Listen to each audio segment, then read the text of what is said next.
It started as a strange gift. Jake found it on his doorstep one morning, wrapped in plain brown paper. No note, no return address. Just a package sitting there, waiting for him. Have you ever received something unexpected and felt a chill run down your spine? That's how Jake felt.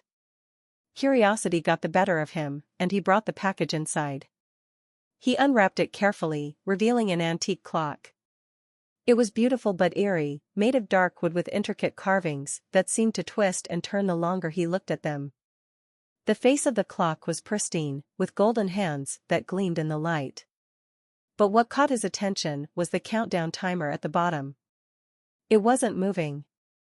It was stuck at exactly 72 hours, 72 hours. Jake thought it might be a prank from one of his friends. Who else would leave something like this? He shrugged it off and placed the clock on his living room shelf. It didn't seem to be working, and the timer wasn't counting down, so he decided to ignore it. But that night, as he lay in bed, he heard a faint ticking sound. It was slow and deliberate, like the beating of a heart. He got up to check, his pulse quickening. The sound led him back to the clock. The hands had moved, and the timer was now at 71 hours 59 minutes and 45 seconds. It was counting down. Jake's stomach tightened. Was it broken? He hadn't seen the hands move before, but now they were shifting steadily. He turned the clock around, looking for a way to stop it. There was no wind-up key, no visible mechanism. Just the smooth, polished wood and those unnerving carvings. He thought about throwing it out, but something held him back. It wasn't just the beauty of the clock, it felt important, as if getting rid of it would be a mistake. The next morning, Jake woke up to find the clock's timer at 65 hours, 20 minutes, and 10 seconds. The ticking had grown louder, echoing faintly throughout the house. He decided to show it to his best friend, Mark. Mark was into weird antiques and might know something about it. When Mark saw the clock, he frowned. "Where did you get this?" he asked, running his fingers over the carvings. "It was on my doorstep," Jake replied. "Do you think it's cursed or something?" He laughed, but it sounded forced. Mark didn't laugh. "I don't know, but these carvings, they look familiar. Give me a day or two. I'll ask around." Jake left the clock with Mark, hoping to put it out of his mind. But that night, his phone rang. It was Mark, his voice shaking. "Jake, you need to come over," he said. "Now." When Jake arrived, Mark's face was pale. The clock sat on his table, its timer now at 48 hours. "I asked some people about it," Mark said. "They told me stories. There are rumors about a clock like this. It counts down to something terrible. Nobody knows what happens when it reaches zero, because nobody survives to tell." Jake's throat went dry. "What do you mean, nobody survives?" Mark shook his head. "Accidents, disappearances, deaths. They say it's cursed. And the worst part? Once the clock chooses you, there's no escaping it." Jake wanted to laugh, to call it ridiculous, but deep down, he felt the weight of Mark's words. He took the clock back home, unsure of what else to do. He considered smashing it, but something told him that wouldn't work. Instead, he placed it back on the shelf and stared at it for hours, watching the timer tick down. By the next day, the timer was at midnight. The ticking was louder now, filling the house with its relentless rhythm. Jake couldn't eat, couldn't sleep.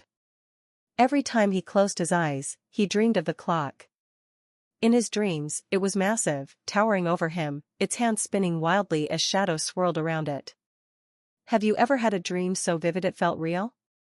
Desperate for answers, Jake searched online, looking for anything about cursed clocks or countdowns.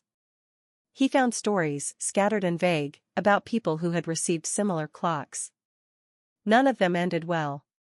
One story spoke of a man who tried to destroy the clock, only to be found days later, lifeless, with the clock ticking beside him, unscathed. The timer was at 12 hours when strange things started happening. Lights flickered, shadows moved where they shouldn't, and the air felt heavy, almost suffocating. Jake's phone rang constantly, but when he answered, there was only static. He felt like he was being watched, though he was alone. When the timer hit 6 hours, Jake decided he couldn't take it anymore. He grabbed the clock and drove to the nearest lake. He hurled it into the water, watching as it sank beneath the surface. For the first time in days, he felt a sense of relief. But when he returned home, the clock was back on his shelf, the timer at 5 hours 59 minutes and 50 seconds. Jake's hands shook as he stared at it. The clock wasn't just counting down, it was toying with him. He called Mark, but there was no answer. He drove to Mark's house, only to find the place dark and empty. Something had happened to him, Jake was sure of it. The timer hit 3 hours, and Jake's fear turned to anger. He screamed at the clock, demanding to know what it wanted.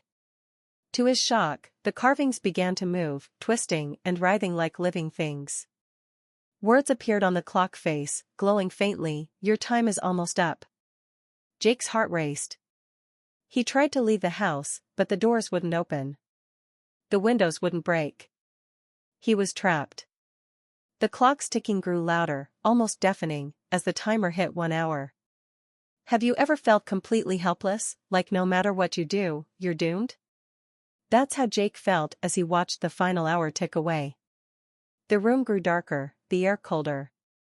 Shadows pulled around the clock, creeping toward him like living things. When the timer hit 10 seconds, the room was pitch black, except for the glow of the clock.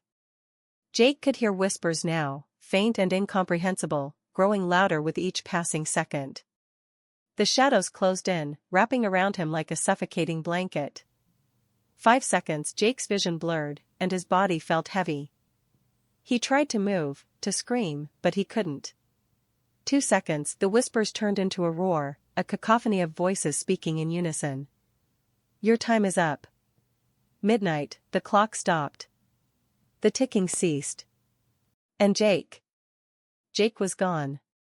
The next morning, a package appeared on another doorstep, wrapped in plain brown paper. Inside was an antique clock, its timer set to 72 hours. Have you ever wondered what you would do if you found a mysterious package on your doorstep? Would you open it? Or would you leave it alone? If you enjoy stories like this, make sure to subscribe for more tales that will keep you up at night. And remember, some things are better left unopened.